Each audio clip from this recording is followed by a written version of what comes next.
और आज के समय पर कोई चीज छिपती नहीं है। वो बाकायदा वीडियो वायरल है जिसमें आरोप ये लगा है कि वोट उनके सामने जो डाले गए थे उन वोटों को खराब करने का काम भी अधिकारियों ने किया। आपने उत्तर प्रदेश का चुनाव देखा था, किस तरीके से बेईमानी भारतीय जनता पार्टी ने की। और अगर बेईमानी इस स्तर पर होगी तो लोकतंत्र कहां सुरक्षित है। जीतने के लिए ये तरीका अपना रहे हैं। इससे पहले उत्तर प्रदेश में जितने भी चुनाव हुए उन सभी चुनाव में भारतीय जनता पार्टी ने बड़े पैमाने पर बेईमानी की।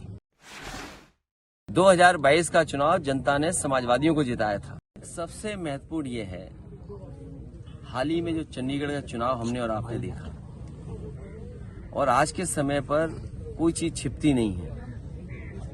वो बाकायदा वीडियो वायरल है जिसमें आरोप ये लगा है कि वोट उनके सामने जो डाले गए थे उन वोटों को खराब करने का काम भी अधिकारियों ने किया।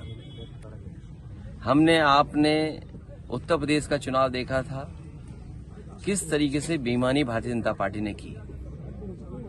और अगर बेईमानी इस स्तर पर होगी तो लोकतंत्र कहां सुरक्षित है। जो आज मेयर का चुनाव जीतने के लिए ये तरीका अपना रहे हैं, इससे पहले उत्तर प्रदेश में जितने भी चुनाव हुए उन सभी चुनाव में भारतीय जनता पार्टी ने बड़े पैमाने पर बेईमानी की। 2022 का चुनाव जनता ने समाजवादियों को जिताया था, लेकिन बेईमानी करके परिणाम उन्होंने अपने पक्ष में कर लिया। इसलिए हमारा आपके माध्यम से जनता से अपील है कि लोकतंत्र बचाने का चुनाव 2024 का है। बाबा साहब भीमराव अम्बेडकर जी ने जो संविधान दिया, संविधान बचाने का चुनाव है। अपना और आने वाली पीढ़ी के भविष्य को बचाने का चुनाव है।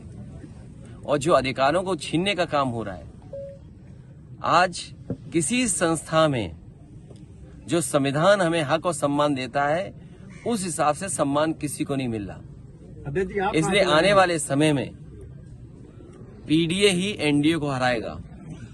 पीडीए ही भारतीय जनता पार्टी का सफाया करेगा। आपने पहले चिंता कोई नहीं करे कौन कहां से कौन सा प्रत्याशी उतरेगा। ये भारतीय जनता पार्टी का सबसे बड़ा खतरनाक परिवार है। निगाहें तो आपके ऊपर टिकी हुई है। भारतीय जनता पार्टी निगाहें तो आपके ऊपर टिकी हुई है। भारतीय जनता पार्टी का सबसे खतरनाक परिवार है। उस परिवार की वो चर्चा ही नहीं करते। जो सबसे ज्यादा नफरत फैला रहा है परिवार, जो सबसे ज्यादा हमारी संस्कृति को खराब करने का काम कर रहा है। हमारे देश की संस्कृति रही है मिलजुल करके रहने की, मेल मिलाप की संस्कृति है, भाईचारे की संस्कृति है। हमारा समाज एक गुलदस्ते की तरह है। उस समाज को सबसे ज्यादा बांटने का काम भारतीय जनता पार्टी का परिवार कर रहा है। निगाहें केवल आपके, ये कोई नई बात नहीं आत्मदाह की। अधिकारी लूट रहे हैं। अभी बड़ा अच्छा लगा कि मुख्यमंत्री जी ने ये स्वीकार किया कि गोरखपुर में बहुत भूमाफिया आ गए हैं।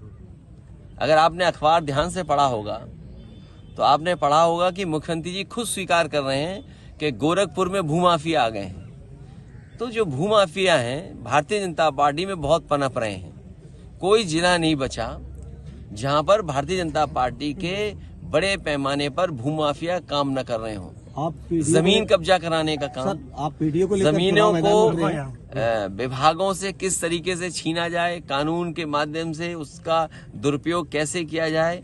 भारतीय जनता पार्टी सबसे बड़ी भूमाफिया पार्टी बन गई है। मैं अधिवक्ता और देश के तमाम नागरिकों को और उसके पक्ष में जो लोग हैं जो ये चाहते हैं कि दुनिया में जिस तरीके से वोटिंग हो रही है, अगर हमने आपने जो विकसित भारत का सपना दिखाने का काम किया और देखा हम लोगों ने किस तरह कार्यक्रम चला। विकसित भारत अगर आप बनाना चाहते हैं तो विकसित देशों की हम कुछ नकल करें। अमेरिका जैसा देश ये आज़ादी देता है कि आप कैसे वोट डालेंगे। जर्मनी है वो बैलेट से वोट डाल रहा है। जापान जहाँ से ईवीएम बनी वो बैलेट से वोट डाल रहा है। यूरोप में तमाम जो विकसित देश हैं वो बैलेट से वोट पड़ रहा है वहाँ पर। आपके देश में बैलेट से वोट क्यों नहीं? ये लड़ाई लंबी है, 2024 के बाद भी चलेगी। और यहाँ तक कई देशों के कोर्ट्स ने, जो सुप्रीम कोर्ट हैं, जो सबसे प्रीमियर कोर्ट है, उनके सबसे ऊंचे कोर्ट हैं, उन तक ने ये कहा है कि अगर आप ईवीएम से वोटिंग कराते हैं तो वो अनकॉन्स्टिट्यूशनल है।